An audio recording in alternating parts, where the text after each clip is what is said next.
Selamat pagi, Pak Agus dan teman-teman. Perkenalkan, kami dari kelompok 4, kelas 10-2. Untuk mata pelajaran sosiologi kali ini, kami akan mempresentasikan tentang Karl Marx. Selamat menyaksikan. Perkenalkan, anggota kelompok kami, dapat saya, Mabel, Kalista, Quinta, Bima, Pedro, dan Ryan. Dari teori-teori yang dikemukakan oleh Karl Marx, terdapat beberapa quotes yang merepresentasikan teori-teori tersebut, di antaranya sebagai berikut.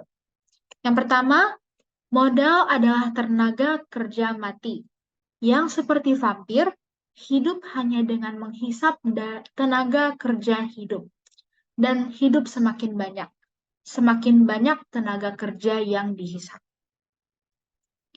Yang kedua, biarkan kelas penguasa gemetar karena revolusi komunis. Kaum proletar tidak ada ruginya kecuali rantai mereka. Mereka memiliki dunia untuk dimenangkan. Pekerja semua negara bersatu. Baik, halo semua, saya Kalista dan saya akan menjelaskan tentang biografi Karl Marx. Karl Marx lahir pada 5 Mei 1818 di Brückengasse 664, Trier, Jerman.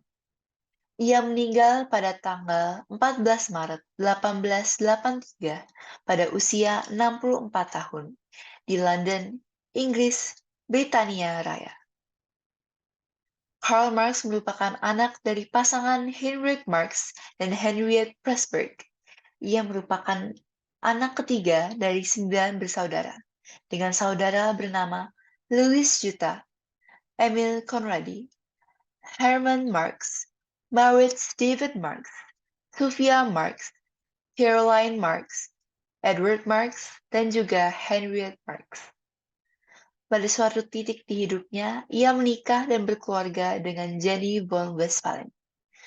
Memiliki anak bernama Jenny Caroline Longuet, Jenny Laura Lafargue, Edgar Marx, Henry Edward Guy Marx, Jenny Evelyn Francis Marx, Jenny Julia Eleanor Marx, dan juga beberapa anak dari mereka yang meninggal sebelum dapat diberi nama. Kemudian saya, Ryan, akan menjelaskan tentang peristiwa penting dalam hidup Karl Marx secara personal dan juga sosial. Yang pertama, kelahiran. Karl Marx lahir di Trier, Prusia, yang sekarang menjadi bagian dari Jerman. Kelahirannya adalah peristiwa pribadi yang penting yang menandai awal kehidupannya. Yang kedua, studi di Universitas Berlin. Marx belajar di Universitas Humboldt di Berlin, di mana ia terpengaruh oleh pemikiran filsuf-filsuf idealis Jerman seperti George Wilhelm Friedrich Hegel. Ini mempengaruhi perkembangan pemikiran filosofisnya. Ketiga, bertemu Friedrich Engels. Salah satu peristiwa yang paling penting dalam kehidupan Marx adalah pertemuannya dengan Friedrich Engels pada tahun 1842 di Paris. Keduanya berkolaborasi untuk mengembangkan teori dan analisis sosial yang kemudian dikenal sebagai Marxisme. Yang keempat, menulis Manifesto Komunis 1848. Marx dan Engels bersama-sama menulis Manifesto Komunis yang menjadi dasar teori dan program politik komunis. Dokumen ini menjadi dampak besar dalam sejarah gerakan komunis. Yang kelima, aktivitas jurnalistik.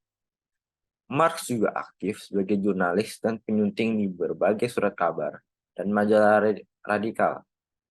Dia menulis banyak artikel tentang isu-isu sosial dan ekonomi, serta mengkritik sistem kapitalisme. Yang keenam, pindah-pindah negara. Kehidupan pribadi Marx seringkali penuh tantangan. Ia sering pindah dari satu negara ke negara lain karena tekanan politik. Misalnya, ia tinggal di Prusia, lalu tinggal di Belgia, Perancis, dan Inggris. Yang ketujuh, penerbitan Das Kapital 1867. Karya terpenting Marx yang menjadi magnum opusnya adalah Das Kapital, yang pertama kali diterbitkan pada tahun 1867. Buku ini adalah analisis mendalam tentang ekonomi kapitalis dan menjadi dasar pemikiran ekonomi politik Marx. Yang kedelapan, kematian. Karl Marx meninggal di London pada tahun 1883, 14 Maret. Meskipun tidak hidup untuk menyaksikan pengaruh besar teorinya, pemikirannya menjadi dasar gerakan sosialis dan komunis di seluruh dunia. Kemudian ada riwayat studi. Untuk Karl Marx sendiri, tidak ada informasi jelas atau informasi pasti untuk kapan tahun-tahun dia menyelesaikan studinya. Jadi kita hanya bisa spekulasi. Jadi yang pertama, dididik secara pribadinya oleh ayahnya yang merupakan seorang ahli hukum sampai 1830. Sekolah SMA di Trier High School 1830 sampai 1835. Yang ketiga, University of Bonn pada umur 17 tahun untuk belajar hukum 1835 sampai 1836. Yang keempat, University of Berlin 1836 sampai tidak tahu. Yang kelima, University of Jena. Di University of Jena, Karl Marx akan mendapat gelar doktor dalam ilmu filsafat. Dia belajar di University of Jena sampai 1841. Oke, jadi sekarang saya Pedro dari absen 21 akan menjelaskan mengenai karir akademik dan juga kolega-kolega dari Karl Marx. Pertama-tama saya akan membahas mengenai karir akademiknya. Karl Marx telah mengajar di beberapa tempat universitas, yaitu adalah University of Bonn, University of Berlin, dan juga University of Jena. Pada University of Bonn, dia mengajar setelah dia menyelesaikan studi hukumnya di universitas ini. Lalu di University of Berlin, dia mengajar karena dia sering menghabiskan waktu di University of Berlin, di mana dia berada dalam sebuah lingkaran intelektual dan terkadang memberikan kuliah atau presentasi. Dan pada University of Jena, dia mengajar setelah dia menerima gelar doktor dalam ilmu filsafat dari University of Jena pada tahun 1841. Lanjut, saya akan membahas mengenai kolega-kolega dari Karl Marx. Karl Marx memiliki beberapa kolega, yaitu adalah satu, Friedrich Engels. Engels adalah salah satu teman dekat dan mitra intelektual Karl Marx. Mereka bersama-sama menulis banyak karya, yang salah satunya adalah Manifesto Partai Komunis. Dua, Moses Hess. Hess adalah seorang filsuf dan penulis Jerman yang mempengaruhi pemikiran awal Marx, terutama dalam pemikirannya tentang komunisme. Tiga, Max Stirner. Stirner adalah seorang filsuf yang menulis buku The Ego and Its Own, yang secara kritis dipertimbangkan oleh Marx dalam karyanya. Empat, ada Pierre Joseph Proudhon. Proudhon adalah seorang teorit anarkisme yang menjadi subjek kritik Marx dalam tulisannya The Poverty of Philosophy. Dan lima, ada Friedrich List. List adalah seorang ekonom Jerman yang berkontribusi pada pemikiran ekonomi Marx, terutama dalam karyanya tentang teori perdagangan. Baik, sekarang saya Quinta Disa Wijaya, nomor urut 23, akan menjelaskan mengenai beberapa karya yang telah dipublikasikan oleh Karl Marx. Yang pertama ada Capital Volume 1 atau Kapital Jilid 1. Pada Kapital Jilid 1, Marx membuka pembahasannya dengan menjelaskan tentang apa itu komoditi. Itu karena komoditi merupakan bentuk dasar dari produksi kapitalis. Bahkan bisa dibilang, kapital tidak lain adalah teori tentang komoditi. Sehingga, komoditi menjadi sangat penting untuk dijelaskan terlebih dahulu. Dengan memulai dari komoditi, Marx menegaskan posisi teoretiknya bahwa sesuatu itu harus bermula dari yang konkret, material, yang bisa disentuh oleh indera, dan spesifik secara historis, dan yang di dalamnya menjadi tesis yang perkembangannya melibatkan seluruh kontradiksi lainnya dalam corak produksi ini. Yang kedua ada Ludwig Feuerbach. Feuerbach, dalam pandangan Marx, terjebak dalam kesesatan generalisasi yang menganalisis satu bentuk masyarakat tertentu dan mengambil kesimpulan bahwa sentimen keagamaan bukanlah merupakan produk sosial, melainkan hal yang terjadi secara alamiah. Sementara, Marx dengan tegas berpandangan bahwa agama adalah produksi dari pikiran manusia. Istilah kuncinya adalah idealisme dan materialisme. Lalu, saya akan menjelaskan mengenai teori konflik Marx. Konflik disebabkan oleh ketidaksetaraan akses sumber daya. Ketidaksetaraan menciptakan kelompok dominasi atau ordinat dan kelompok termarginalkan atau subordinat. Kelompok termarginalkan membangun kesatuan ideologi untuk mempertanyakan sistem dan melakukan perlawanan. Adanya polarisasi antara kelompok dominan atau ordinat dan kelompok termarginalkan. Pemikiran Karl Marx memiliki relevansi dan pengaruh yang besar dalam berbagai aspek kehidupan kita saat ini. Berikut adalah beberapa contoh relevansi dan pengaruh pemikiran Karl Marx. Yang pertama, teori ekonomi dan kapitalisme. Salah satu kontribusi paling penting Marx adalah dalam pemahaman tentang kapitalisme. Pemikirannya tentang eksploitasi, alienasi, dan akumulasi modal masih relevan dalam menjelaskan dinamika ekonomi global saat ini.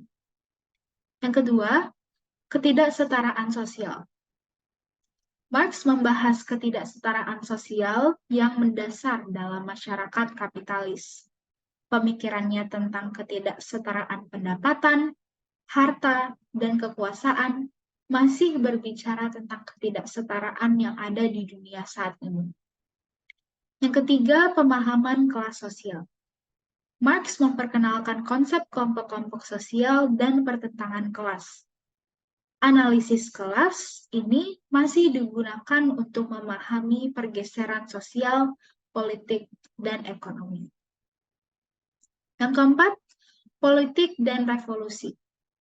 Marx adalah salah satu pemikir yang berkontribusi pada pemahaman tentang revolusi dan perubahan politik. Pemikirannya tentang revolusi proletar dan perjuangan kelas masih mempengaruhi gerakan sosial dan politik di seluruh dunia. Yang kelima, teori buruh. Marx memfokuskan perhatian pada peran pekerja dalam produksi dan pentingnya perjuangan pekerja untuk hak dan kondisi kerja yang lebih baik. Konsep ini terkait dengan gerakan buruh dan perubahan kebijakan pekerja saat ini. Yang keenam, pemikiran sosial dan filsafat. Marx juga memiliki dampak besar dalam bidang filsafat dan pemikiran sosial. Konsep alienasi, materialisme dialektis, dan pemahaman tentang masyarakat menjadi dasar bagi banyak teori filsafat dan filsafat modern. Yang ketujuh, perdebatan dan analisis. Meskipun banyak kontroversi terkait dengan pemikiran Marx, ia tetap menjadi subjek perdebatan dan analisis yang aktif dalam ilmu ekonomi, sosiologi, dan filsafat.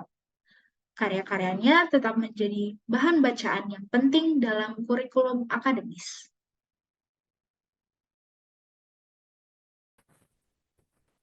Ratusan orang buruh pabrik tas PT Heng Schwen International di Desa Pasar Banggi, Rembang, Jawa Tengah, menggelar aksi demo hari Selasa, 14 November. Mereka sempat memblokade pintu utama pabrik dengan kendaraan bak terbuka. Kemudian, koordinator aksi melakukan orasi di atas kendaraan tersebut. Tampak kain putih bertuliskan tuntutan di pampang para buruh. Meski lokasi pabrik berada di pinggir jalur Pantura Semarang, Surabaya, namun aksi pekerja tidak sampai memacetkan lalu lintas.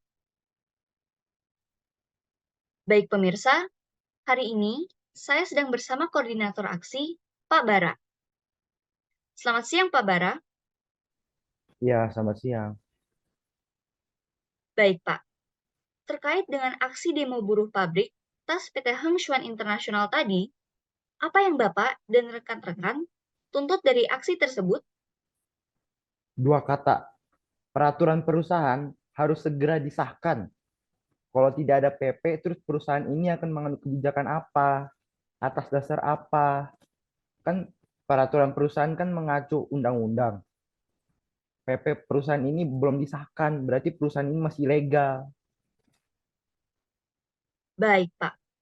Berarti, jika sampai sekarang masih belum ada peraturan perusahaan, apakah ada pelanggaran-pelanggaran yang dilakukan? Banyak hak pekerja kami yang dilanggar. Kami diputus hubungan kerjanya semata-mata keputusan pihak perusahaan sendiri. Gajinya molor, gaji kami juga di bawah UMR. Beberapa waktu lalu kami juga mendesak puluhan pekerja yang sempat diputus kontrak supaya mereka dapat dipekerjakan kembali. Kalau dari aksi tadi, ada berapa orang yang ikut, Pak? Kira-kira dari total 1.000 pekerja lebih, ada 70-80% diantaranya yang ikut. Baik, Pak. Saya juga ingin bertanya, sampai saat ini, apakah sudah ada serikat pekerja dari Bapak dan rekan-rekan sendiri? Sistem kami kan kontrak. Ini kan pabrik padat karya. Seharusnya kita diperlakukan sebagai karyawan tetap, bukan karyawan kontrak. Kalau memang karyawan kontrak, itu harian lepas seperti kuli bangunan. Inti dari produksi adalah kita. Nggak ada kita, nggak akan ada produksi. Baik, Pak Bara. Terima kasih atas kesempatannya dapat hadir hari ini. Demikian berita hari ini. Sampai jumpa lain waktu. Bersama saya, Winta Ardisa Wijaya. Sekian presentasi tentang Karl Marx dari kelompok kami. Semoga bermanfaat dan maaf jika ada salah kata atau perbuatan. Terima kasih.